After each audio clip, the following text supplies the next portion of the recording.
Hello students, let's see this question. The question says, what does A and B refers to in the figure of differential extraction? यहाँ पर दो ये figure दी है, ठीक है।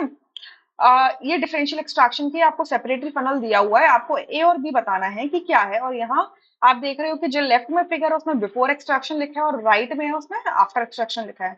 तो चूज द करेक्ट ऑप्शन, यहाँ से अपना ऑप्शन करेक्ट चूज कर लेना है। तो जब एक्सट्रैक्शन नहीं किया होता, लेट्स से कि आपके पास कंपाउंड है ए, कंपाउंड एक्स है, ठीक है। इस कंपाउंड एक्स को आप दो मीडियम्स के अंदर डाल सकते हो, या तो एक्वस मीडियम में डाल सकते हो या फिर ऑर्गेनिक मीडियम में डाल सकते हो, ठीक है। ऑर्गेनिक सॉल्वेंट में या फिर एक्वस सॉल्वेंट में। तो लेट्स से कि अगर ये एक्वस सॉल्वेंट में कंपाउंड एक्स है तो यहाँ पर ये क्या होगा, लेस सॉल्युबल होगा।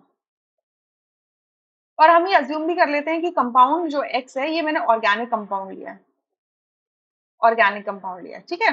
तो organic compound obviously aqueous solvent में लेस सॉल्युबल होगा एंड ऑर्गेनिक सॉल्वेंट में मोर सॉल्युबल होगा, ठीक है। मोर सॉल्युबल होगा। तो अब हम यहाँ पे क्या करेंगे, डिफरेंशियल एक्सट्रैक्शन कर रहे हैं, because compound X is having different solubilities and different solvents, right. So अगर आप बिफोर एक्सट्रैक्शन देखोगे तो आपका ये जो सॉल्वेंट लेयर है ये बेसिकली क्या रिप्रेजेंट कर रही है, ऑर्गेनिक, ऑर्गेनिक सॉल्वेंट रिप्रेजेंट कर रही है, ठीक है। और ये जो ए है ये क्या रिप्रेजेंट कर रहा है, आपका जो कंपाउंड एक्स है, X in aqueous, aqueous layer, aqueous solvent ये रिप्रेजेंट कर रहा है। क्यों हमने ऐसे कैसे कह दिया कि ए वाला एक्वस होगा और ये ऊपर वाला नहीं हो सकता था, क्यों? क्योंकि हमें पता है कि जनरली आपके जो ऑर्गेनिक सॉल्वेंट्स होते हैं उनकी डेंसिटी आपके वाटर से कम होती है, ठीक है। तो इस वजह से वो फ्लोट करते हैं, वो ऊपर रहते हैं, ऊपर वाली लेयर बनाते हैं, ठीक है। इन जनरल बता रहे हैं या। अब आपने इसको एक्सट्रैक्शन से पहले की सिचुएशन थी, आपने इसको एक्सट्रैक्ट कर दिया, मतलब इसको विग्रसली शेक कर दिया और इसको स्टैंड स्टिल कर दिया किसी स्टैंड पे, क्लैम्प स्टैंड पे, ठीक है।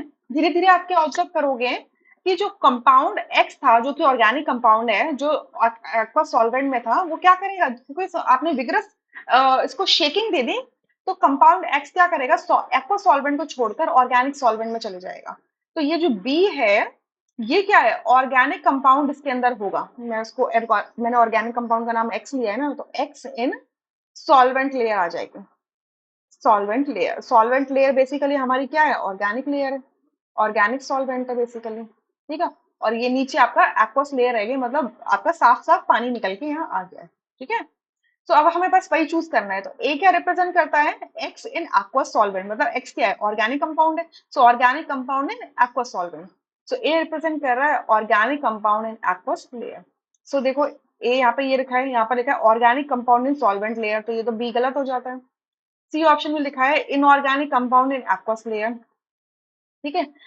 अगर हम लेट से मान भी लें कि ये इनऑर्गेनिक कंपाउंड था, हम इसको अभी तक तो ऑर्गेनिक अज्यूम करके चल रहे थे ना, वो था भी, तो आपका उसमें आपको ये जो सॉल्वेंट है ऑर्गेनिक लेने की जरूरत नहीं थी उस केस में, ठीक है। क्यों? क्योंकि अगर आप ये देख रहे हो कि सॉल्वेंट लेयर अगर ऊपर आ रही है ना वो वाटर लेयर के, इसका मतलब समझ जाओ कि वो ऑर्गेनिक होगा, ठीक है, क्योंकि उसकी डेंसिटी लो होती है।